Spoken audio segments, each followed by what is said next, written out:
दोस्तों, आपका स्वागत है ट्राई एडू चैनल पे। इस चैनल में बेसिकली हम 10th क्लास यूपी बोर्ड के बच्चों के लिए एक सेशन स्टार्ट कर रहे हैं, जिसमें हम उनके मैथ की तैयारी एग्ज़ाम बेसिस पे कराएंगे। हम ट्राई करेंगे कि उन्हें मैथ का अगर जो बेसिक भी नहीं आता हो, सिर्फ जोड़, घटाना, गुणा, भाग, ये सारी चीज़ें भी बस आती हों, तो हम उनको सिखाने की कोशिश करेंगे और चाहेंगे कि वो अपने सिलेबस को कवर कर पाएँ और एग्ज़ाम में अच्छे स्कोर कर पाएँ। तो हम अपने चैनल में जो भी वीडियो बनाएंगे, चैप्टर वाइज वीडियो बनाएंगे। हर चैप्टर का वीडियो बनाते जाएंगे, उस चैप्टर के एग्जाम्पल्स कराएंगे, उसकी थ्योरी कराएंगे, उसके क्वेश्चन सॉल्व कराएंगे। क्वेश्चन सॉल्व कराने के साथ साथ जब हमारे सारे चैप्टर, जो टोटल 15 चैप्टर हैं, ये कवर करने के बाद हम लोग स्टार्ट करेंगे क्वेश्चन सीरीज, जो कि प्रीवियस ईयर क्वेश्चन पेपर हैं आपके, जो कि पहले के सालों में आए हुए हैं। 2020, 2019, 2018, 2017 लगभग हम ट्राई करेंगे कि कम से कम 5 साल के आपके क्वेश्चन पेपर हम सॉल्व कराएं। इसके अलावा बिफोर 10th मार्च हम लोग कवर करने की कोशिश करेंगे सारे चैप्टर को, और रिवीजन स्टार्ट कर देंगे 10th मार्च से, जो कि आपके एग्ज़ाम बेसिस के लिए बहुत ही अच्छा होगा। इसमें बेसिक कहने का मतलब क्या है, मान लीजिए अगर जो आप कोई क्वेश्चन सॉल्व कर रहे हैं, आपको जो है भिन्न का जोड़ घटाना नहीं आता है, हम उसको भी समझाने की कोशिश करेंगे हर क्वेश्चन के साथ ही। मैथ के कुछ या किसी भी, मान लीजिए एक चैप्टर हम स्टार्ट किए त्रिभुज कितने प्रकार के होते हैं, त्रिभुज की क्या जो है गुण होते हैं, ये सब ने आपने मान लीजिए 8th-9th में अच्छे से नहीं पढ़ा है, तो उसको भी हम कवर करने की कोशिश करेंगे अपने त्रिभुज चैप्टर के साथ। पहले हम उस थ्योरी जब हम पढ़ा रहे होंगे, उसी दौरान हम लोग ट्राई करेंगे कि त्रिभुज की क्या प्रॉपर्टी हैं, क्या गुण हैं, जो हमने 8th-9th में मिस किया हुआ है, उसको हम यहाँ पे भी एक बार रिवाइज करेंगे। बेसिकली मैं बताने के लिए तो पूरा डिटेल में बताऊँगा उसको, लेकिन फिर मैं उसको बार बार अलग चैप्टर के साथ रिवाइज नहीं करूँगा। तो आप मेरे इन सारी भी पिछली वीडियो को भी आप देख के उस त्रिभुज चैप्टर के या किसी और चैप्टर के बेसिक को आप ध्यान में रख सकते हैं कि क्या चीज़ें हमने पढ़ा है। इसके अलावा जो भी हम स्टडी करेंगे, ये मार्क ओरिएंटेड स्टडी होगा। हम इसमें ध्यान देंगे कि हम कितने मार्क्स जो है गेन कर सकते हैं, या कितने मार्क्स की हमने तैयारी कर ली है। हम लोग मार्क्स के लिए जो है हम पूरा सिलेबस कवर करने की कोशिश नहीं करेंगे। जैसे मान लीजिए कोई स्टूडेंट वीक है, अब एग्ज़ाम आ गया है, तो पूरा सिलेबस कवर करने की कोशिश नहीं करेगा। वो ट्राई करेगा कि किस किस चैप्टर से कितने मार्क्स वो अचीव कर सकता है, और वो चैप्टर उसको आता है या नहीं आता है। ज़रूरी नहीं कि आपके जो मान लीजिए 15 चैप्टर हैं तो आपको 15 चैप्टर ही आने चाहिए। आप उसमें से मान लीजिए 7 चैप्टर आ रहे हैं, 7 चैप्टर में अगर जो आपने 50% मार्क्स आप सिक्योर कर पा रहे हैं, तो 7 चैप्टर को एकदम अच्छे से प्रिपेयर करिए। तो हम मार्क्स ओरिएंटेड जो है स्टडी पे ज़्यादा कोशिश करेंगे, और हम बताएंगे भी आपको कि मार्क्स ओरिएंटेड स्टडी कैसे करनी है। और हम अपना बेस्ट ट्राई करेंगे कि जो भी चीज़ें आप पढ़ रहे हैं उसको आप समझें कि आप ये चीज़ क्यों पढ़ें, मैथ में ये चैप्टर क्यों है, इसका क्या यूज हो सकता है फ्यूचर में। ये सारी चीज़ें हम कवर करने की कोशिश करेंगे। आज हम स्टार्ट करने जा रहे हैं त्रिभुज अध्याय, त्रिभुज चैप्टर। जब हम त्रिभुज की बात करते हैं तो सबसे पहले हमारे मन में आता है त्रिभुज का नाम। त्रिभुज का हिंदी नाम 2 शब्दों से मिलकर बना है, त्रि एंड भुज। त्रि का मतलब है 3, भुज का मतलब है भुजाएं। त्रिभुज का इंग्लिश नाम होता है ट्राई एंगल। ट्राई का मतलब है 3, एंगल का मतलब है कोण। थ्री मतलब 3, तो 3 कोण, और यहाँ पे आया 3 भुजाएं। मतलब जिस भी क्लोज, मतलब बंद आकृति में, जिस भी बंद आकृति में 3 भुजाएं और 3 कोण होंगी, अर्थात कोई भी 3 भुजाओं से बंद आकृति में यदि 3 कोण हैं तो उसे त्रिभुज कहते हैं। अब हम त्रिभुज के बारे में, ये तो रहा हमारे त्रिभुज का परिभाषा। अब त्रिभुज के बारे में हम देखेंगे कि त्रिभुज कितने प्रकार के होते हैं। त्रिभुज के प्रकार, तो टाइप्स ऑफ ट्रायंगल। हम आपको हर एक हिंदी वर्ड का इंग्लिश नाम भी बताते चल रहे हैं, क्योंकि जब भी आप आगे के प्रिपरेशन के लिए जाएंगे जैसे आईआईटी के प्रिपरेशन के लिए या ग्रेजुएशन के लिए, तो उस टाइम आपको जो है हर चीज़ का इंग्लिश वर्ड ही यूज़ किया जाएगा। तो इंग्लिश वर्ड जब भी आपको यूज़ किया जाएगा, तो जब आपने पहले से पढ़ रखा है, बेसिकली चीज़ों के नाम का आपको इंग्लिश नाम पता है, तो आप जो है चीज़ों को पढ़ने में समझने में आपको आसानी होगी। तो अब त्रिभुज के प्रकार में हम देखेंगे कि त्रिभुज ट्रायंगल जो है कितने प्रकार के होते हैं। तो अभी हमने ऊपर बात की थी भुजाओं की और कोण की। तो मतलब भुजा के आधार पर हो सकते हैं त्रिभुज और कोण के आधार पर हो सकते हैं त्रिभुज। तो अब यहाँ हम देखेंगे कि त्रिभुज जो है भुजा के आधार पर on the basis of side, त्रिभुज जो है कोण के आधार पर on the basis of angle कितने प्रकार के होते हैं। मतलब त्रिभुज जो है आपके पहले तो on the basis of side divide होगा और on the basis of angle divide होगा। मतलब भुजा के आधार पर डिवाइड होगा और कोण के आधार पर डिवाइड होगा। जो भुजा के आधार पर डिवाइड होगा वो होंगे 3 प्रकार के। कितने प्रकार के होंगे? 3 प्रकार के। पहला समबाहु त्रिभुज, दूसरा समद्विबाहु त्रिभुज, तीसरा विषमबाहु त्रिभुज। समबाहु त्रिभुज का नाम है इक्विलेटरल ट्रायंगल। अब हमने बात की थी ये भुजा के आधार पे है। तो मान लीजिए कोई त्रिभुज है जिसमें 3 भुजाएं हैं। मान लीजिए कोई त्रिभुज है जिसमें 3 भुजाएं हैं और ये तीनों भुजा समान हैं, तो वो क्या होगा? समद्विबाहु त्रिभुज होगा। अब मैंने ये चीज़ कैसे कहा समद्विबाहु? तो नाम से ही स्पष्ट है, आपको कोई कुछ भी रटने की जरूरत नहीं है, नाम से ही स्पष्ट है कि समबाहु लिखा है। सम का मतलब होता है समान, अब बाहु मतलब होता है भुजा। मतलब ये जो आपने सम लिखा हुआ देखा, इसका मतलब होता है समान। अब बाहु मतलब तो आपको पता ही है कि बाहु मतलब भुजा। तो समान भुजा जिसमें सारी भुजाएं जिसकी समान होंगी वो त्रिभुज क्या होगा? समबाहु त्रिभुज होगा, इक्विलेटरल ट्रायंगल होगा। तो ये हमने देख लिया कि समबाहु त्रिभुज क्या होता है। अब इसी से थोड़ा सा अपग्रेड करते हैं। आप सोचिए, आप खुद ही सोचिए कि अभी तीनों भुजाएं समान थी। दूसरा चीज़ क्या हो सकता है कि 2 भुजाएं तो समान हो, 1 भुजा समान ना हो। तो जिसमें मान लीजिए जिस त्रिभुज में 2 भुजाएं समान है लेकिन तीसरी भुजा समान नहीं है, तो वो क्या होगा? समद्विबाहु। अब यहाँ पे देखिए सम का मतलब हो गया समान, द्वि मतलब हो गया 2। समान 2 भुजाएं, बाहु का मतलब है भुजाएं। तो समान 2 भुजा, जिस त्रिभुज की 2 भुजाएं समान हैं उस त्रिभुज को क्या कहेंगे? समद्विबाहु कहते हैं। अब यहाँ पे थोड़ा सा चीज़ जो है अपडेट हुआ। क्या अपडेट हुआ? कि जो समबाहु त्रिभुज है वो समद्विबाहु हो सकते हैं। क्यों? क्योंकि उसमें तो तीनों भुजा बराबर है। मतलब एक तरह से कह लीजिए कि 3 शर्त थी। अब यहाँ पे 3 शर्त इसके लिए थी और इसके लिए सिर्फ 2 ही शर्त है। तो अब इसके जो दोनों शर्त है उसमें समाहित होंगे, तो जितने भी समबाहु त्रिभुज होंगे वो समद्विबाहु भी कहे जा सकते हैं। मतलब इक्विलेटरल ट्रायंगल्स जो है आइसोलेस ट्रायंगल हो सकते हैं, लेकिन ये समद्विबाहु जो त्रिभुज है वो समबाहु त्रिभुज नहीं हो सकते।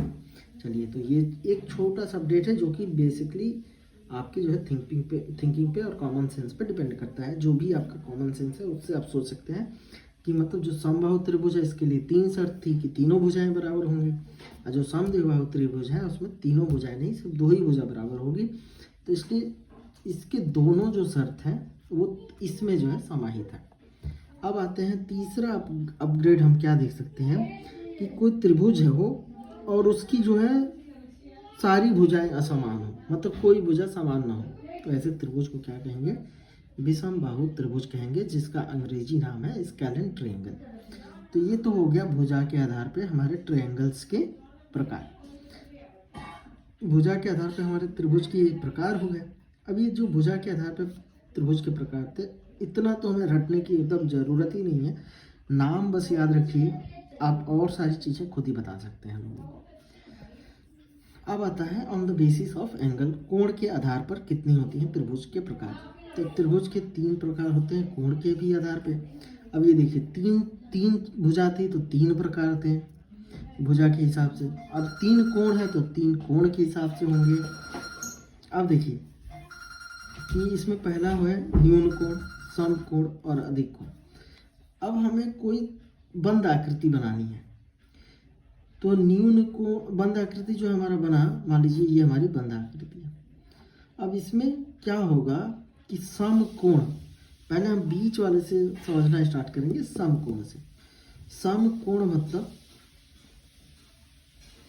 समकोण जो हिंदी नाम है इसका मतलब होता है 90 अंश। समकोण का जो हिंदी नाम है, जो अभी आपने पहले पढ़ा होगा, कोण जब चैप्टर पढ़ा होगा आप 6-7 की कक्षाओं में, तो समकोण पढ़ा होगा। समकोण का अर्थ होता है 90। तो ये समकोण के इधर है और न्यून लिखा है। न्यून का मतलब क्या होता है? छोटा। तो 90 से जो छोटा होगा वो न्यून होगा और 90 से जो बड़ा होगा वो अधिक होगा। न्यून का अंग्रेजी है एक्यूट, एंगल का मतलब होता है कोण, ट्रायंगल का मतलब होता है त्रिभुज, और राइट का मतलब, राइट एंगल का मतलब होता है समकोण, राइट।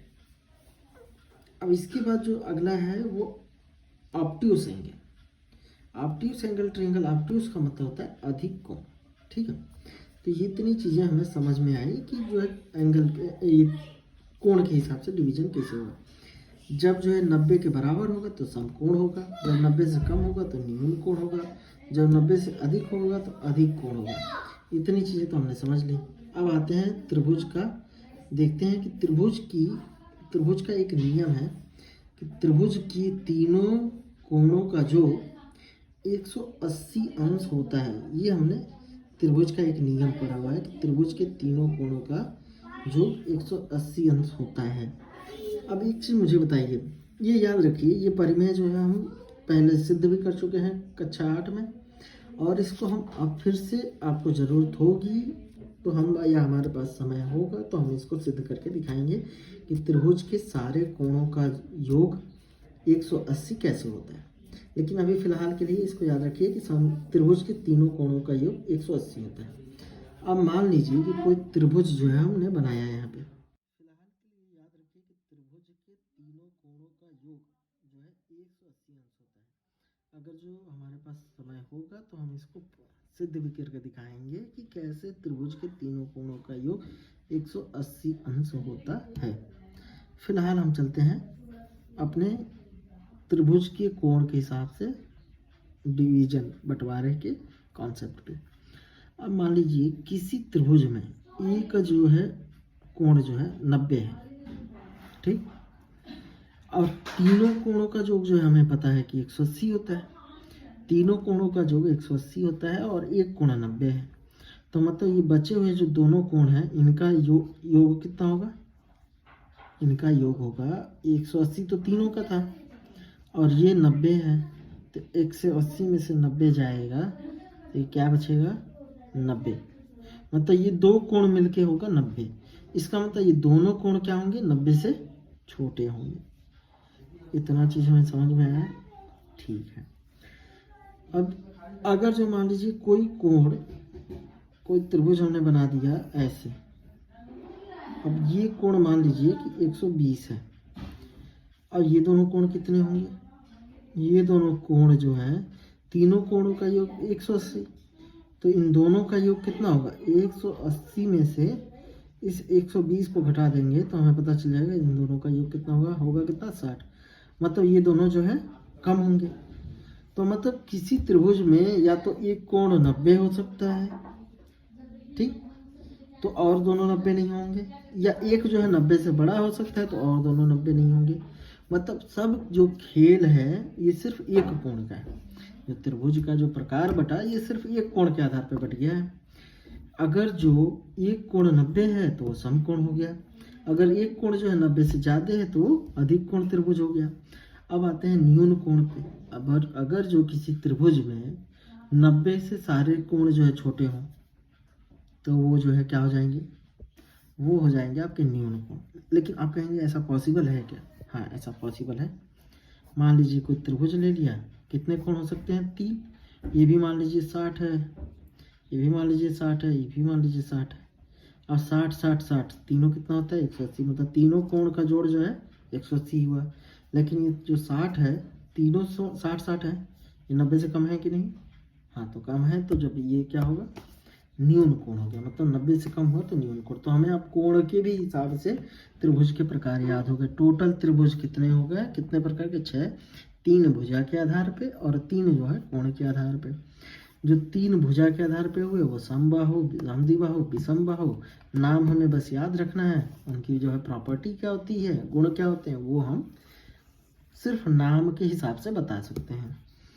अब आया जो है कोण के हिसाब से, तो न्यून कोण, सम कोण, अधिक कोण। तो हमें नाम याद रखना है और सम कोण को याद रख लेना है कि सम कोण का मतलब होता है 90। तो जो न्यून हुआ वो 90 से छोटा, जो अधिक हुआ वो 90 से बड़ा। समझ गए? तो ये हमें याद हो गया त्रिभुजों के प्रकार। अब चलते हैं अपने वीडियो में आगे। ये जो सारी चीज़ें अभी हम पढ़ रहे हैं, ये सारे जो है पिछले चैप्टर्स की रिवीजन है, जो हमने 9, 10th या 6, 7th इन सब सारे क्लासों में पढ़ा हुआ है। तो अब त्रिभुज के कुछ सूत्र जो मैंने यहाँ लिख रखे हैं, ये चीज़ें मैं आपको एक्सप्लेन करूँगा। लेकिन इससे पहले हमने अभी जस्ट पढ़ा कि त्रिभुज के तीनों कोणों का योग 180 होता है।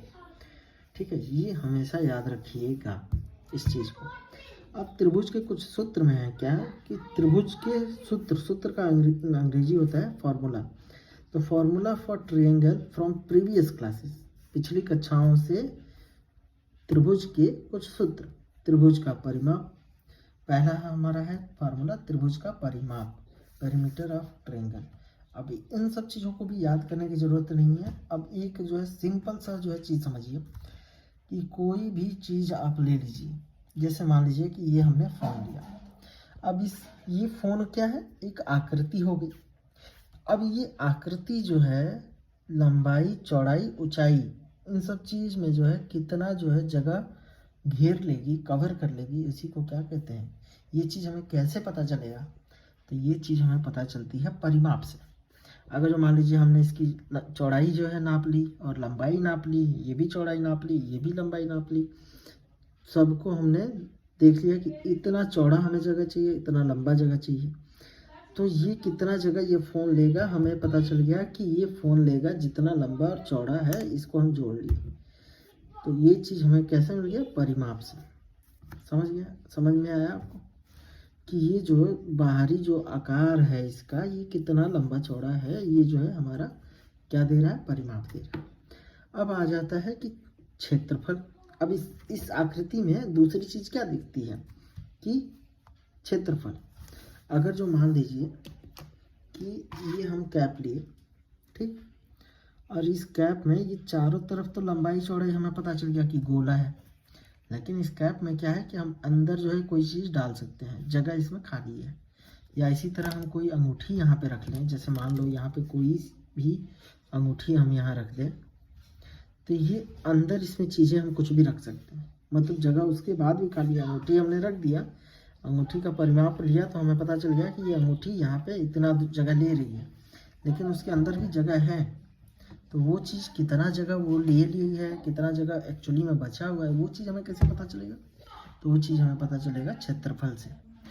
तो हमें किसी भी आकृति का, चाहे वो त्रिभुज हो या वृत्त हो या जो है गोला हो, जैसे बॉल हो गई, इन सब चीज़ों का कुछ नहीं, सिर्फ और सिर्फ 3 चीज़ें निकालना होता है। अगर जो है त्रिभुज है मान लीजिए, वृत्त है मान लीजिए, तो इसमें निकालना है परिमाप और क्षेत्रफल। क्या निकालना है हमें, परिमाप और क्षेत्रफल। परिमाप का इंग्लिश है पेरीमीटर और क्षेत्रफल का अंग्रेजी है एरिया। तो ये चीज़ें हमें समझ में आएंगी। लेकिन ये जो त्रिभुज और जो है वृत्त था, ये जो है 2D आकृति है। 2D आकृति का मतलब क्या हुआ, जिस चीज़ को, किसी भी चीज़ को अगर हम एक समतल में रख सकते हैं तो वो क्या है, 2D आकृति हो गई। लेकिन जब एक समतल में हम नहीं रख पा रहे हैं, वो चीज़ बाहर भी निकल रही है, जैसे मान लीजिए पेन हमने रख दिया, ये इस समतल पे इतना जगह ले लिया, लेकिन ये हवा में भी इतना जगह ले रखी है, जो इसकी मोटाई है, इसके मोटाई के बराबर इसने हवा में भी जगह ले रखी है, तो इसको कहते हैं 3D आकृति। तो जब 3D आकृति होगा तो उसका क्या होगा, उसका तो ये परिमाप तो होगा ही, क्षेत्रफल तो होगा ही, लेकिन यही परिमाप जो है बदल जाएगा किसमें, आयतन में, क्योंकि वो 3 चीज़ों में जो है जगह घेर रहा है। तो अब हम कितना वो जगह घेरेगा सिर्फ उसके परिमाप से नहीं बता सकते, क्योंकि उसने हवा में भी जगह ले रखा है। तो वो चीज़ हम कैसे बताएंगे भाई, तो वो चीज़ हम बताएंगे आयतन से। तो हमें समझ में आया कि हमें दो ही चीज़ पता करना है, 2D आकृति का परिमाप और क्षेत्रफल, और 3D आकृति है। 2D आकृति है तो ये परिमाप और क्षेत्रफल, और 3D आकृति है तो इसके लिए क्या है, आयतन और क्षेत्रफल। ये चीज़ें जो है हमें बतानी होगी। तो ये चीज़ें समझ में हमें आगे 2D आकृति और 3D आकृति। बेसिकली अभी हम फोकस करते हैं अपने त्रिभुज वाले भाग पर। तो त्रिभुज वाले भाग में हम देखेंगे कि त्रिभुज का जो परिमाप है वो क्या होता है, उसको हम P से दिखाते हैं। इसको बेसिकली यस का दोगुना लिखते हैं। यस का दोगुना क्यों लिखते हैं वो हम आएंगे जब हीरोज फार्मूला में यहाँ नीचे, तो हमें पता चलेगा। लेकिन अभी फिलहाल देखिए कि P को हम 2S लिखते हैं जो बराबर होता है ABC के जोड़ के बराबर। अब A क्या है, ये हमने एक त्रिभुज ले लिया है, इसमें A जो है इस भुजा की लंबाई है, B जो है इस भुजा की लंबाई है, C जो है इस भुजा की लंबाई होती है। तो P बराबर क्या हो गया, A plus B plus C। तो तीनों भुजा को जो जोड़ने पे बनेगा वो हमारा होगा क्या, परिमाप। अब त्रिभुज का क्षेत्रफल, परिमाप तो हमने समझ लिया कि तीनों भुजा को बस जोड़ देना है।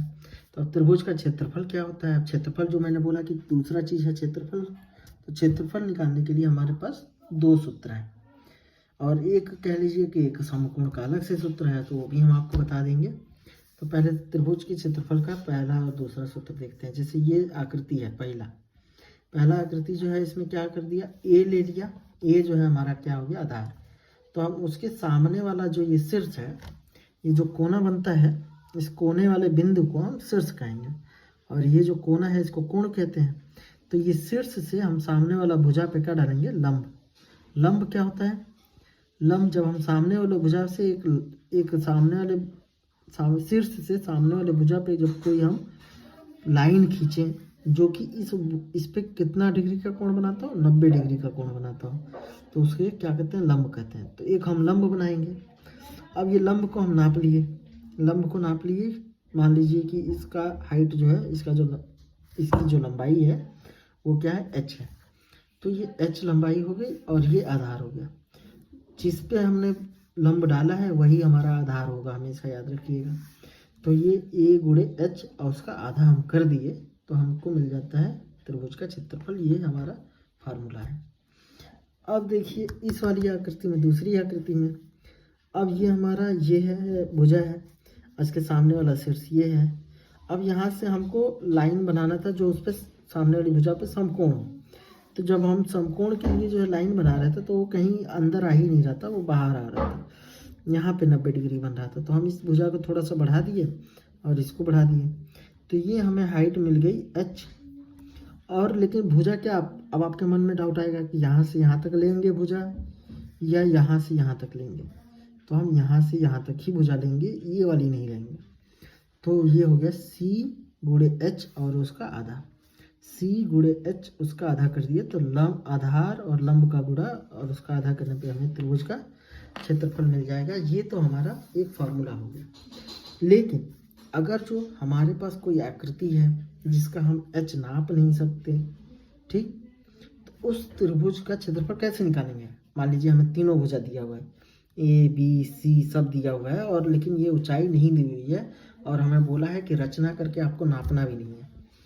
तो आप इस त्रिभुज का क्षेत्रफल कैसे निकालेंगे। इसके लिए हमारे एक हीरोज नाम से मैथमेटिशियन थे जिन्होंने एक हीरोज फार्मूला दिया।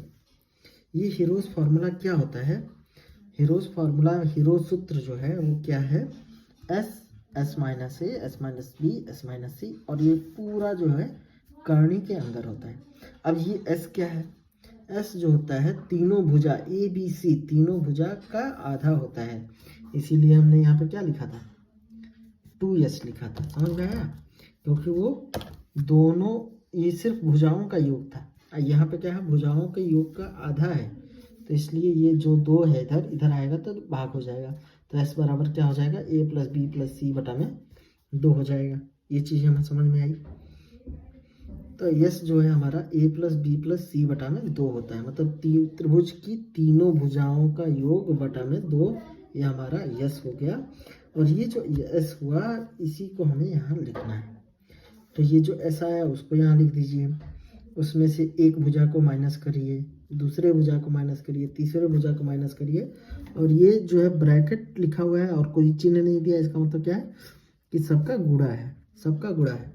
और सबका गुणा करने के बाद जो आए उसका क्या कर लीजिए आप, अंडर रूट मतलब ये करनी जो है सॉल्व कर दीजिए।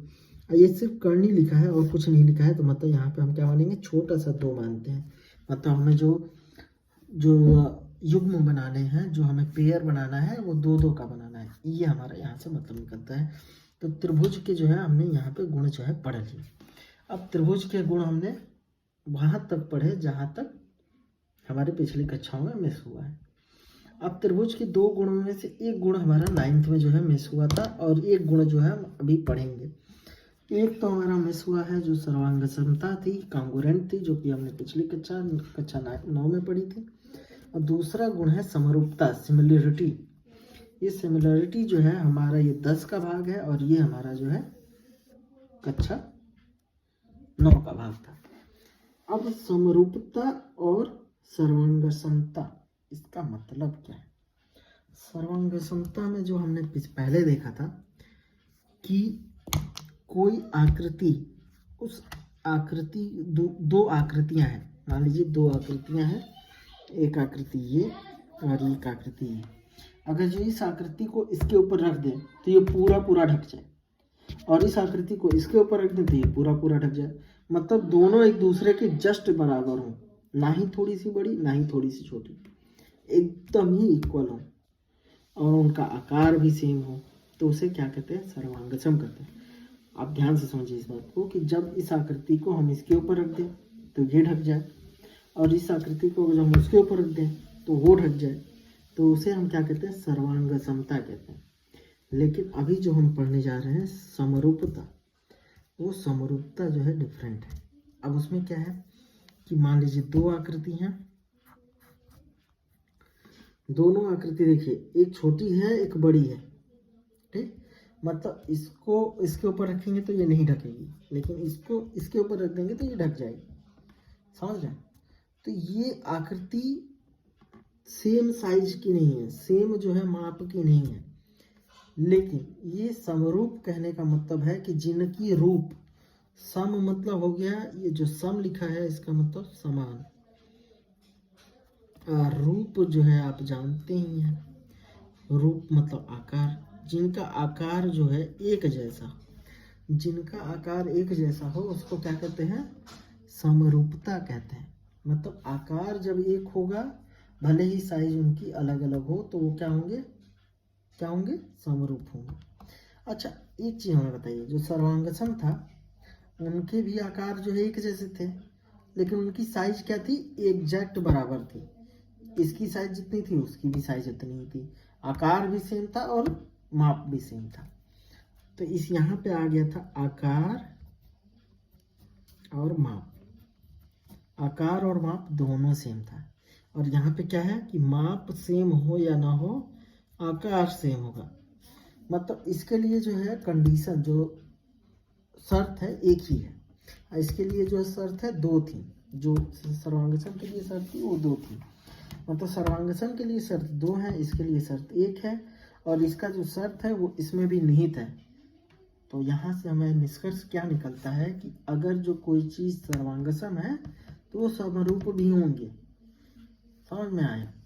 तो हमने पढ़ा था कि अगर जो कोई वृत्त है, 2 वृत्त, अगर जो इसका जो है त्रिज्या 3 है, इसका भी त्रिज्या 3 है, तो ये त्रिभुज, ये वृत्त को इसके ऊपर रखेंगे तो ये ढक जाएगा, इसके ऊपर इसको रखेंगे तो ये ढक जाएगा। तो मतलब ये सर्वांगसम थे। अब ये जो सर्वांगसम है तो समरूप भी होंगे। अब लेकिन जो है यही वृत्त जो है यहाँ पे क्या है, ये 3 का है, यही वृत्त ये जो है 5 का है, इसकी त्रिज्या 3 है, इसकी त्रिज्या 5 है। अब इसको तो इस पर रखेंगे तो ये ढक जाएगा, लेकिन इसको इस पर रखेंगे तो नहीं ढकेगा। आकार दोनों का जो है गोल जैसा ही दिख रहा है हमें। जब ये गोल जैसा ही आकार दिख रहा है तो आकार तो सेम हो गया, लेकिन जो है इनकी माप जो है सेम नहीं है, तो ये जो है सर्वांगसम तो नहीं हो सकते। क्योंकि आकार और माप दोनों सेम होना चाहिए सर्वांग सम के लिए। तो लेकिन आकार सेम हो गया मतलब ये वाला कंडीशन सेटिस्फाई हो गया, ये वाला कंडीशन संतुष्ट हो गया, ये वाला जो शर्त था संतुष्ट हुआ, तो इसलिए ये क्या होंगे, समरूप होंगे। इतना तो समझ में आया हमें बात। समरूपता और सर्वांग समता में जो लोगों को कन्फ्यूजन होता है उस चीज़ को हम इतना समझ गए। और यहाँ से एक चीज़ और हम समझ गए कि जितने भी वृत्त होंगे वो क्या होंगे, समरूप होंगे, चाहे उनकी माप बराबर हो ना बराबर हो, वो क्या कहलाएंगे, समरूप कहलाएंगे। तो यहाँ समरूपता को हम समझ गए। अब समरूपता को समझने के बाद चलते हैं हम अपने अध्याय में, जो हमारे चैप्टर में क्या दिया हुआ है। चैप्टर को हम ऐसे पूरा नेग्लेक्ट नहीं कर सकते। अब इन्होंने यहाँ पे सर्वांग समता जो मैंने आपको बोला वो सर्वांग समता यहाँ पे इन्होंने डिस्कस किया हुआ है। ये सर्वांग समता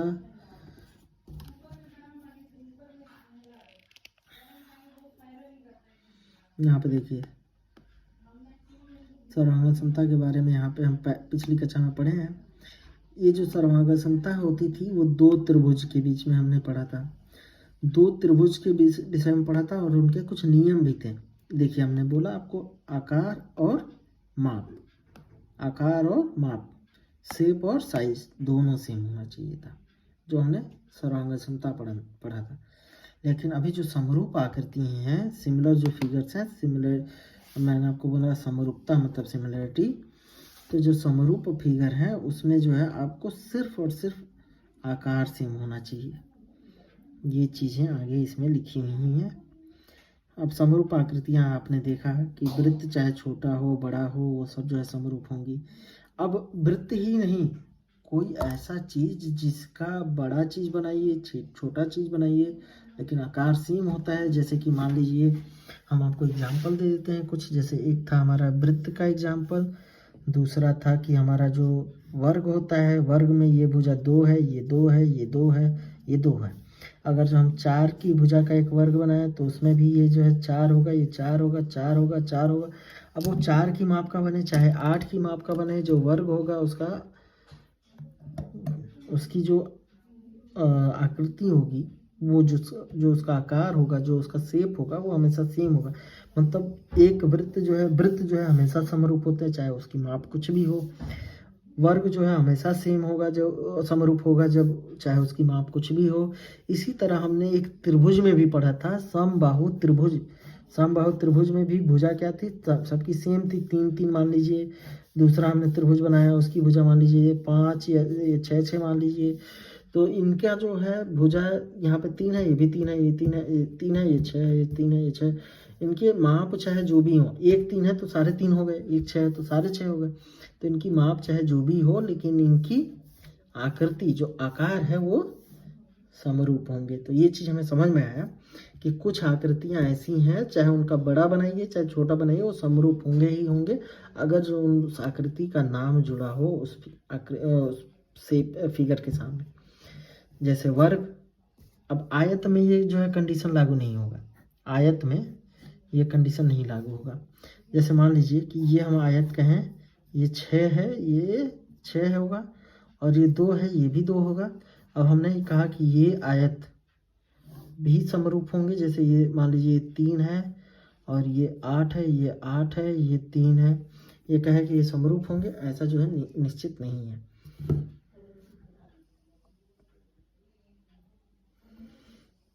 तो हमने 3 चीज़ें पढ़ी हैं, एक जो है वृत्त पढ़ा, एक जो है वर्ग पढ़ा, और तीसरा जो हमने समबाहु त्रिभुज पढ़ा।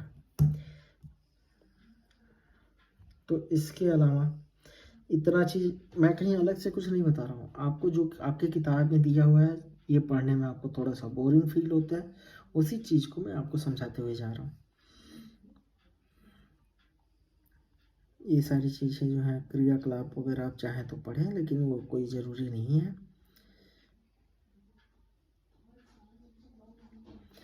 अब एक्सरसाइज आ गया है, एक्सरसाइज और एग्जाम्पल्स हैं। इस एक्सरसाइज और एग्जाम्पल्स हम करेंगे, लेकिन उससे पहले हम कुछ चीज़ें और देखेंगे। पहले सर्वांग समता जो हमने पढ़ी थी पिछली कक्षाओं में, हम उसको एक बार डिस्कस कर लेंगे कि सर्वांग समता में हमने पहले क्या पढ़ा था। सर्वांग समता जब हमने पढ़ा था पिछली कक्षा में, कॉन्ग्रुएंट जब पढ़ा था पिछली कक्षाओं में, तो हमने कॉन्ग्रुएंट होने के 4 नियम पढ़े थे। टोटल कितने नियम पढ़े थे? 4 नियम थे। एक को हम कहते थे साइड साइड साइड, दूसरे को कहते थे साइड एंगल साइड, तीसरे को कहते थे एंगल साइड एंगल, और एक RAH वाला था। ठीक, ये 4 हमने नियम पढ़ा था, 2, 3 एंड ये 4। ये 4 नियम हमने पिछली कक्षा में पढ़ा था। ये SSS, ये जो साइड साइड साइड, साइड का मतलब ही होता है भुजा, साइड SIDE, साइड का मतलब ही होता है भुजा। तो ये क्या था? भुजा भुजा भुजा, मतलब 2 त्रिभुज दे दिए गए हैं, और ये मान लीजिए 2 है, ये 2 है, ये 3 है, ये 3 है, ये 4 है, ये 4 है। ठीक है, मैं बस एग्जाम्पल के लिए बता रहा हूँ कि ऐसे कुछ हमने पढ़ा है। अगर जो ऐसे जैसे हमारा कोई त्रिभुज दिया है, तो अगर जो उनकी भुजाएं देखिए बराबर है, सारी भुजाएं, ये इसके बराबर है, ये इसके बराबर है, ये इसके बराबर, तो ये दोनों त्रिभुज क्या होंगी? सर्वांगसम होंगी। और सर्वांगसम का हमें गुण भी पढ़े थे कि अगर जो कोई 2 त्रिभुज सर्वांगसम है तो उनके कोण भी क्या होंगे? जैसे ये भुजा इसके बराबर है तो इसके सामने का कोण ये और इसके सामने का कोण ये बराबर होगा। ये भुजा इसके बराबर है तो इसके सामने का कोण ये और इसके सामने का कोण ये बराबर होगा। ये भुजा बराबर है तो इसके सामने का कोण ये और इसके सामने का कोण ये भी क्या होगा? बराबर होगा। तो हमने क्या चीज़ समझा अभी यहाँ पे? सर्वांगसम का एक नियम समझा कि अगर जो तीनों भुजाएं बराबर हैं 2 आकृति में, तीनों अगर जो सेम आकृति की 2 आकृतियां दी गई हैं एक ही तरह की, और उनकी तीनों भुजाएं आपस में बराबर है, तो वो आकृति क्या होंगी? समरूप होंगी। जैसे अभी हम त्रिभुज की बात कर रहे हैं, 2 त्रिभुज दिए हुए हैं, अगर जो दोनों त्रिभुज के ये कॉरस्पॉन्डेंस साइड जो है बराबर हो, तो त्रिभुज क्या होंगे? सर्वांगसम होंगे। और सर्वांगसम का गुण क्या था कि अगर जो सर्वांगसम हो गए तो उनके और जो त्रिभुज के गुण हैं, जैसे कोण बराबर हो जाएंगे। त्रिभुज का भुजा तो मान लीजिए बराबर ही था। अब साइड एंगल साइड वाले में क्या देखते थे? मान लीजिए ये एक त्रिभुज है,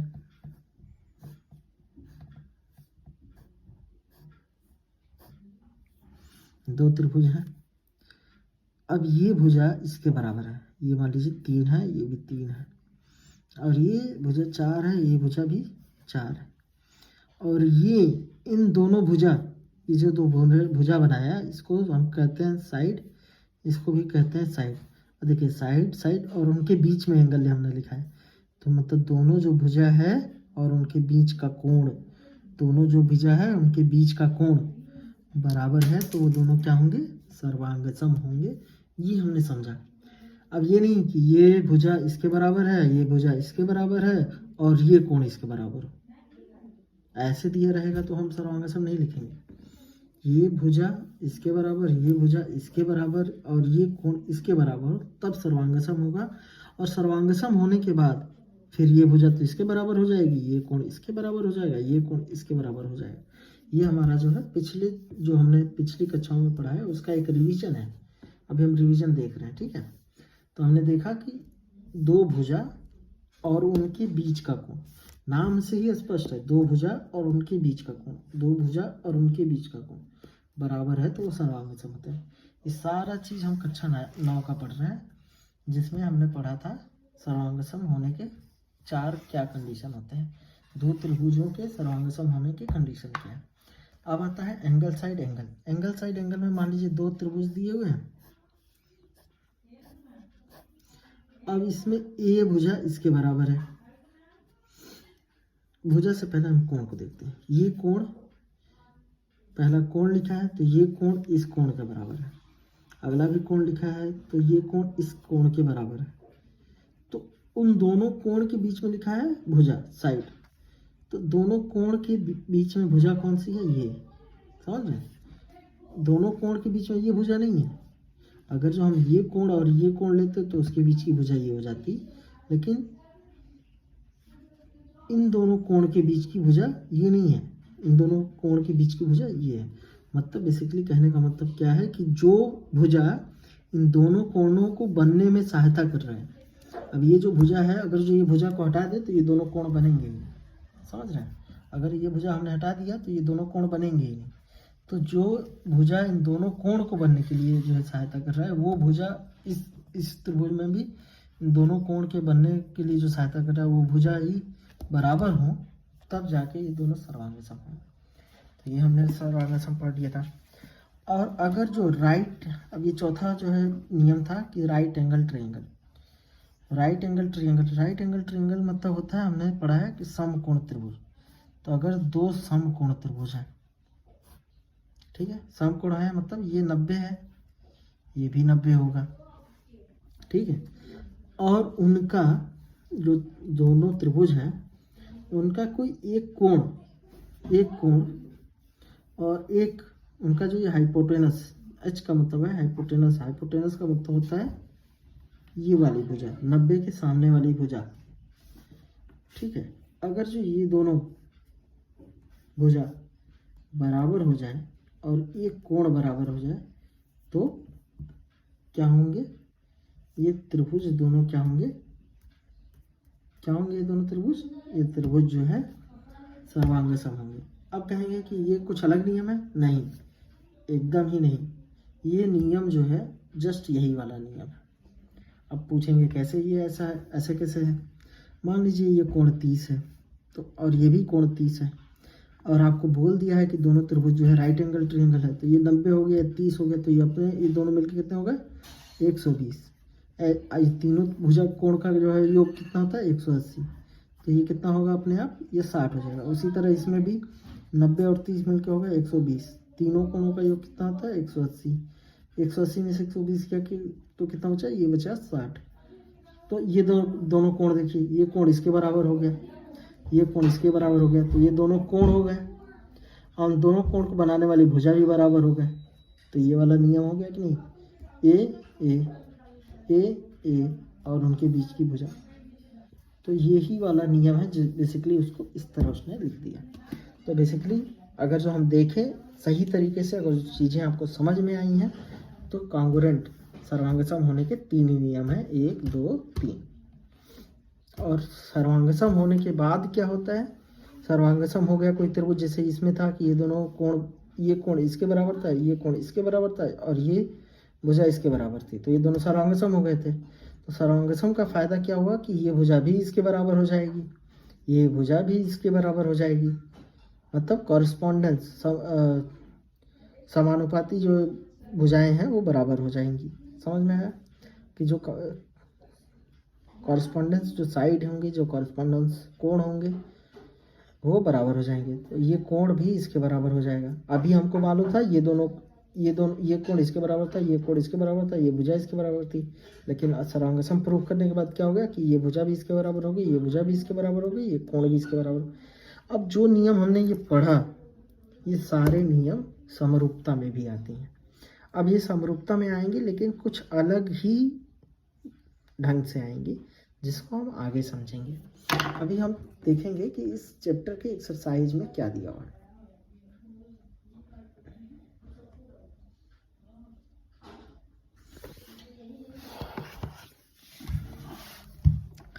चलिए अब हम चैप्टर देखते हैं।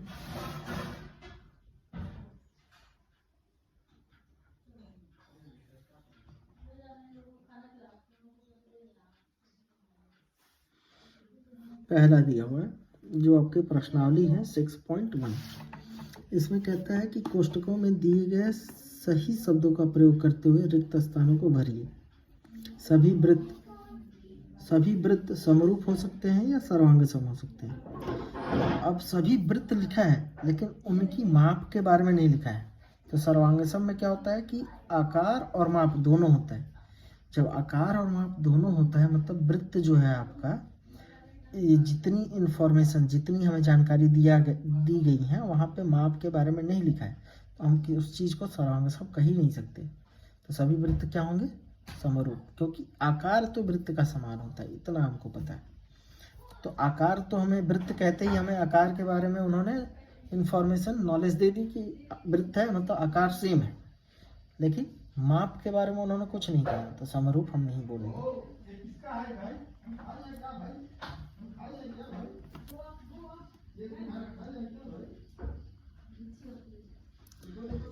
अब ये जो है दूसरा क्वेश्चन है कि सभी वर्ग समरूप होते हैं या सर्वांगसम होते हैं, क्या होते हैं? अब यहाँ पे भी जो इन्फॉर्मेशन दी गई है वहाँ पे लिखा है सभी वर्ग। वर्ग से हमें आकृति तो पता चली, जो वर्ग लिखा है उससे हमें आकृति तो पता चल गई, लेकिन आकार पता होने के साथ माप नहीं दिया हुआ है। तो क्या होंगे आप खुद ही से बता सकते हैं इस चीज़ को कि वो समरूप होंगे। अब सभी त्रिभुज, ये डैश दे दिया है, लिखा है त्रिभुज समरूप होते हैं। हमने अभी एग्जाम्पल में डिस्कस किया था कि जिस त्रिभुज में जिस भी आकृति में सारी चीज़ें समान होंगी और उसकी चाहे बड़ी माप की चीज़ें बनाए या छोटी माप की बनाए, वो चीज़ें जो है समरूप होंगी। जैसे समबाहु त्रिभुज लिया था, समबाहु त्रिभुज की तीनों भुजाएं बराबर थी, अब उसका बड़ा आकार बनाया था हमने, जैसे मैं आपको दिखाता हूँ, ये छोटा आकार था, ये बड़ा आकार था, तो ये छोटा आकार और ये बड़ा आकार, इसकी तीनों भुजाएं बराबर हैं, इसकी भी तीनों भुजाएं बराबर हैं, दोनों का आकार देखने में सेम है, तो ये समरूप है। अच्छा, इसी पे हम एक चीज़ डिस्कस करते हैं जो कि ये हमारा पीछे छूट गया था। जैसे ये वृत्त था और ये था हमारा एक बहुभुज था जिसको समचतुर्भुज भी कहते हैं। अब इसके में हम देखते हैं, देखिए ये भुजा, सारी भुजाएं बराबर थी, इसमें भी सारी भुजाएं बराबर हैं, तो क्या ये दोनों आकृति समरूप होंगी? अब समरूप होने के लिए आप कह दिए कि जो है भुजाएं सबकी बराबर हैं, इसकी सारी बराबर हैं, इसकी सारी बराबर है, तो ये समरूप होगा। लेकिन आप देखिए इनके आकार देखिए थोड़ा, इसमें जो कोण है 90 के बन रहे हैं, ये जो है 90 से छोटा लग रहा है, ये 90 से बहुत बड़ा लग रहा है, तो ये जो है अब समरूप का मतलब हो गया, हमने जो भी पढ़ा कि आकृति सेम होनी चाहिए। अब इनका जो कोण छोटा बड़ा हो गया, इसकी वजह से आकृति जो है बदल गई, मतलब समरूप नहीं होंगे, क्योंकि आकार ही सेम होना चाहिए समरूप के लिए, हमें जो है माप से कोई मतलब नहीं है। ठीक है, तो इस तरह हमने एक चीज़ देखा, ये चीज़ तो बेसिकली हमने क्या देखा, ये जो भी हमने किया था यहाँ पे। अब जो समबाहु त्रिभुज होते हैं उसकी तीनों भुजाएं बराबर है, तो तीनों कोण भी बराबर होते हैं समबाहु त्रिभुज में, तो ये 60 था, ये 60 था, ये 60 था। इसी तरह इसमें जो है क्या था, ये भी तीनों बराबर हैं, तो ये 60 था, ये 60 था, ये 60 था। ठीक है, तो सबके जो है कोण बराबर थे, इसलिए इनकी आकृति जो है सेम बनी थी। इसलिए जब ये आकृति सेम बनी थी तो ये जो है आपका समरूप हो गया था। इसमें भी ये 90 था और ये भी वर्ग है, तो ये भी 90 था, ये भी 90 था, ये भी 90 था, ये भी 90 था, ये भी 90 था, ये भी 90, ये भी 90, तो सारे 90 थे। इसकी वजह से जब कोण जब बराबर थे तो इनके जो है आकृति सेम बनी थी, इसलिए ये समरूप हो गए थे। तो ये चीज़ हमें समझ में आई। तो यहाँ पे जो समद्विबाहु लिखा है ये आपका होगा कि नहीं, इसका भी एक बार हम केस एक डिस्कस कर लेते हैं कि समद्विबाहु वाला त्रिभुज होगा या नहीं। अब समद्विबाहु, अब ये देखिए, ये एक समद्विबाहु त्रिभुज है जिसमें ये भुजा, ये मान लीजिए 3 है, ये 3 है और ये जो है 5 है, तो ये एक समद्विबाहु त्रिभुज हमने बना दिया। दूसरा हमने बना दिया ये, इसमें ये जो है 4 है, ये 4 है और ये बेसिकली 9 है। अब यहाँ पे देखिए कि ये कोण मान लीजिए कि ये बन रहा है हमारा, ये ऐसे जब हमने आकृति बनाई तो ये कोण बन रहा है, ये 30, 60 हो गया और ये मान लीजिए 120 का बन रहा है। और ये जो हमने आकृति बनाई इसकी वजह से ये कोण जो है बना, मान लीजिए 25 का, ये 25 का, और ये जो है आपका बन गया 25 25 50, तो 180 में से घटा देंगे तो ये बन गया 130 का। इसी तरह एक और समद्विबाहु त्रिभुज ले लिया जिसकी आकृति ऐसी हो कि ये जो है आपका 5 है, ये भी जो है मान लीजिए 5 है, और ये आपका 4 है। अब ये कोण बन रहा है 60 का, ये कोण बन रहा है 60 का, तो ये कोण बन गया, ये भी 60 का बन गया। या इसको मान लीजिए ये 50 का बन रहा है, 50 का, ये 100 हो गया, ये 80 हो गया। ये 50 के 2 कोण हो गए, ये 80 का हो गया, ये 5 था, ये मान लीजिए 4 था। ठीक है। अब यहाँ से ये इसको मानिए 6 था। अब यहाँ से हमें क्या पता चला कि इनका ये 30 है, ये 25 है, ये 50 है, सब तो समद्विबाहु त्रिभुज ही हैं, क्योंकि दो भुजाएं इसकी भी बराबर है, दो भुजाएं इसकी बराबर है, दो भुजाएं इसकी बराबर है। लेकिन इनके कोण क्या है, सब असमान कोण है। मतलब कोण असमान हुआ तो आकृति असमान हो जाएगी, आकृति असमान होगी तो वो समरूप नहीं होगा। तो हमने समद्विबाहु का भी जो है पॉइंट जो है डिस्कस कर लिया है। अब अगला चीज आता है हमारा कि भुजाओं की समान संख्या वाले बहुभुज समरूप होते हैं। भुजाओं की समान संख्या वाले दो बहुभुज समरूप होते हैं यदि उनके संगत कोण, अब हमने क्या देखा था पीछे, जो अभी हमने समद्विबाहु वाला चीजें डिस्कस की थी, एकदम सेम चीज, इसी आकृति को देखिए और ये वाली आकृति को आप देखिए और इस क्वेश्चन का आपको जवाब अपने आप मिलेगा।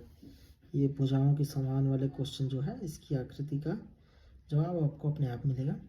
अब इसमें देखिए समान भुजाएं वाली थी, ये आकृति की भी सारी भुजाएं समान थी, इस आकृति की भी सारी भुजाएं समान थी, लेकिन उनके संगत कोण ये 90 था, ये लेकिन 90 से छोटा था, ये 90 था और ये 90 से बहुत बड़ा था। तो ये चीज़ें इनके कोण जो है बराबर नहीं था, इसलिए ये समरूप नहीं हुए थे। तो इसका मतलब उनके संगत कोण बराबर हों तो वो समरूप हो जाएंगे। उनकी संगत भुजाएं बराबर होनी जरूरी नहीं है। बराबर क्यों होनी जरूरी नहीं है? संगत भुजाएं जो यहाँ पे बराबर या समानुपाती लिखा है तो बराबर होनी जरूरी नहीं है, क्या होनी चाहिए? अब देखिए यहाँ पे 2 दशमलव या इसके ऊपर वाला देख लीजिए, इनके ये 3 सब था और ये जो है कोण जो है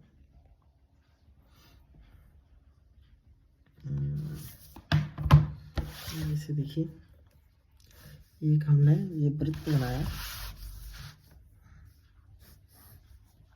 एक ये हमने ये वर्ग बना दिया, एक ये वर्ग बना दिया, इसकी भुजा 3 3 3 3 और ये सब 90 है।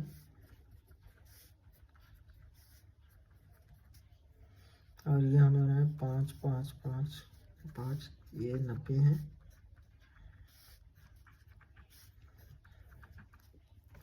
तो समरूप में हमने बोला था कि माप बराबर होने की जरूरी नहीं है, बराबर होना जरूरी नहीं है, सिर्फ जो है क्या होना चाहिए, आपका आकार बराबर होना चाहिए। तो संगत कोण बराबर हो गए तो आकार जो है दोनों के बराबर हो गए।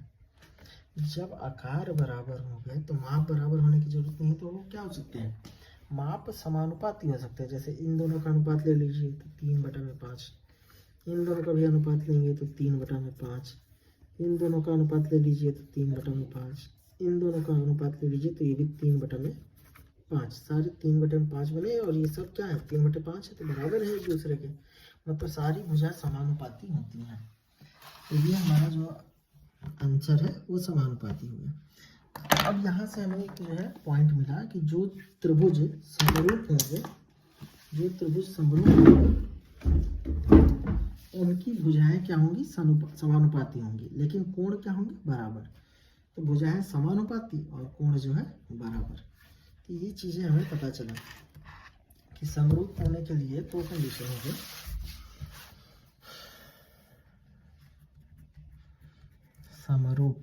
समरूप होने के लिए 2 चीजें हुई कि आकार सेम होना चाहिए, जो हमने पढ़ा था आकार सेम होना चाहिए। अब ये आकार सेम होने के लिए क्या होना चाहिए, कोण बराबर होने चाहिए। ठीक है, कोण बराबर होने चाहिए, आकार बराबर सेम होने के लिए कोण बराबर होने चाहिए, आकार समान होने के लिए कोण बराबर होने चाहिए। अब भुजा बराबर हो जाए, बराबर हो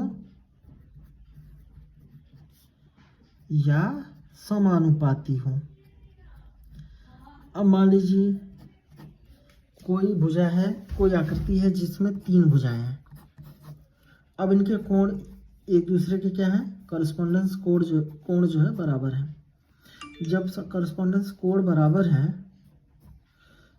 ठीक है, जब करस्पॉन्डेंस कोण बराबर है तो ये दोनों आकृति क्या होगी, समरूप हो गई। अब समरूप होते ही इनके जो करस्पॉन्डेंस जो भुजा होंगे, करस्पॉन्डेंस भुजा जो होंगे, उनके अनुपात भी सेम हो जाएंगे।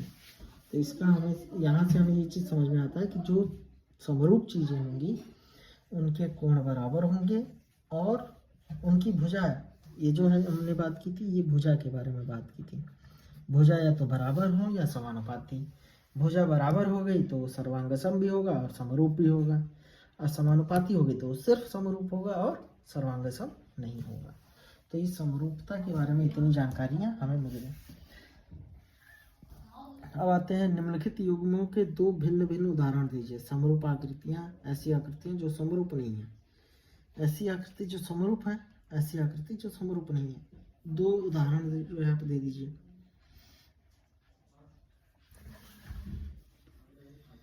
अब अगर जो हम दैनिक जीवन की बातें करें तो प्लेट और थाली ले लीजिए। प्लेट और थाली, इनके आकार क्या है, सेम है दोनों के, लेकिन इनकी माप जो है, प्लेट छोटी है और थाली जो है बड़ी है। इनकी माप जो है क्या है, छोटी बड़ी है। तो ये क्या हो गया, समान, ये सर्वांगसम हो गया। अब इसको हम मैथमेटिकल चीज़ों में बात कर दें तो वृत्त ले लीजिए, कह दीजिए वृत्त, समझ गए। अब समानुपाती कौन नहीं है, समानुपाती क्या चीज़ नहीं होगी। अब इस चीज़ के बारे में सोचिए, क्या चीज़ समानुपाती नहीं होगी। तो वर्ग और आयत, वर्ग और आयत ये जो है समानुपाती नहीं होगा। या समबाहु त्रिभुज और समद्विबाहु त्रिभुज, आकृति तो 3 ही चीज की है, 3 ही भुजा की है, लेकिन इनके जो है तीनों भुजा बराबर है, इनके सिर्फ 2 ही भुजा बराबर है। इनके तीनों कोण 60-60 के हैं, इनके तीनों कोण 60-60 के हो भी, 2 कोण 60-60 के हो सकते हैं, लेकिन तीसरा कोण 60 नहीं होगा। अगर जो तीसरा 2 कोण अगर मान लीजिए 50-50 है तो तीसरा कोण 80 होगा, क्योंकि इसके जैसे कोण बराबर नहीं हो पा रहे हैं। तो ये दोनों आकृति जो है कभी जो है सर्वांगसम नहीं हो सकते। अब जो है यहाँ पे चलते हैं, बताइए कि निम्नलिखित चतुर्भुज समरूप है या नहीं। अब समरूप, यहाँ पे देखिए, ये भुजा 1.5, ये भी 1.5, ये भी 1.5, ये भी 1.5, ये 3, ये 3, ये 3, ये 3, लेकिन इसके जो कोण है 90 है। इसके कोण देखने से ही हमें दिख रहे हैं कि ये 90 से बड़ा है, ये 90 से छोटा है। तो ये दोनों चतुर्भुज कैसे होंगे, समरूप नहीं होंगे। तो इसमें अगर जो हमें लिखना पड़े कि ये समरूप होंगे नहीं, अगर मान लीजिए 1 नंबर में आता है तो हम इसको कैसे लिखेंगे।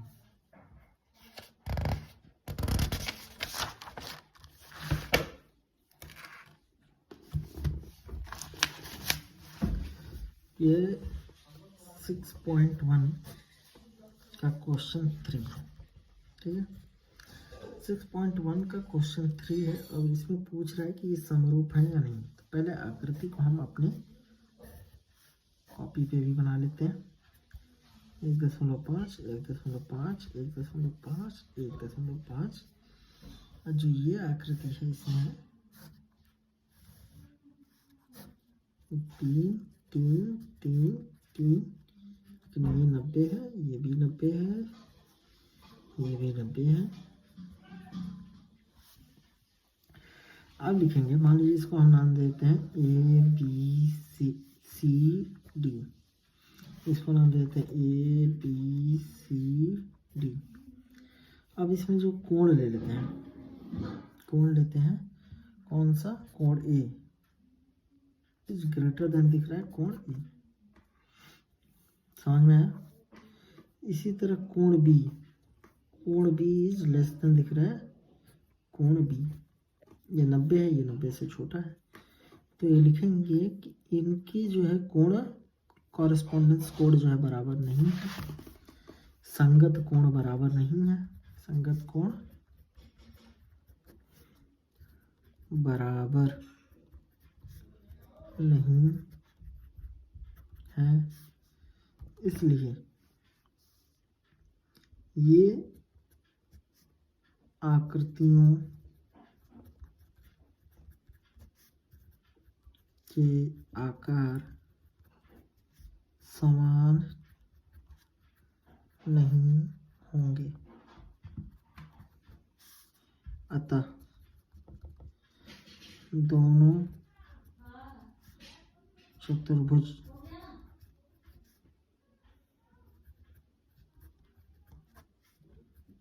समरूप नहीं होंगे। तो ये चीज़ हमें 1 नंबर में ऐसे लिख देना है। इस तरह आप अगर जो आप लिखते हैं तो एग्जामिनर को भी चीज़ें समझ में आएंगी कि ये कहीं से कोई कॉपी पेस्ट नहीं, बल्कि उसकी खुद की अंडरस्टैंडिंग है बच्चे की, कि वो अपने हिसाब से मुझे एक्सप्लेन करने की कोशिश कर रहे हैं।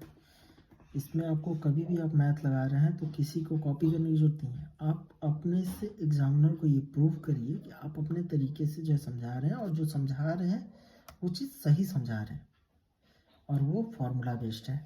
अब इसमें कोई ये चीज़ नहीं है, कोई तर्क नहीं है, फिलॉसफी नहीं चल रही है कि आप भी सही हो सकते हैं, मैं भी सही हो सकता हूँ। नियम है, गणित में सारे नियम पे चलते हैं, तो चीज़ें नियम के हिसाब से सही हैं। अगर जो आपका समझाने का लिखने का तरीका कुछ भी हो, लेकिन नियम के तहत है तो वो चीज़ें सही होंगी और एग्जामिनर आपको पूरा मार्क्स देगा। इसी के साथ ये वीडियो हम यहीं पे समाप्त करते हैं। अगले वीडियो में हम 6.2 और 6.3 जो है समझने की कोशिश करेंगे, उसके सारे एग्जाम्पल, सारे क्वेश्चन सॉल्व करेंगे। हम चाहेंगे कि आप हमारे चैनल को सब्सक्राइब करें ताकि आप अगले वीडियो को पहले देख सकें, बेल आइकन को प्रेस करें ताकि आपको नोटिफिकेशन मिल जाए, और अपने दोस्तों के साथ भी शेयर करें जो कि क्लास 10th में हैं और वो भी बोर्ड का एग्ज़ाम देने वाले हैं, ताकि हम इस सारे चैप्टर को आसानी से समझ सकें। धन्यवाद।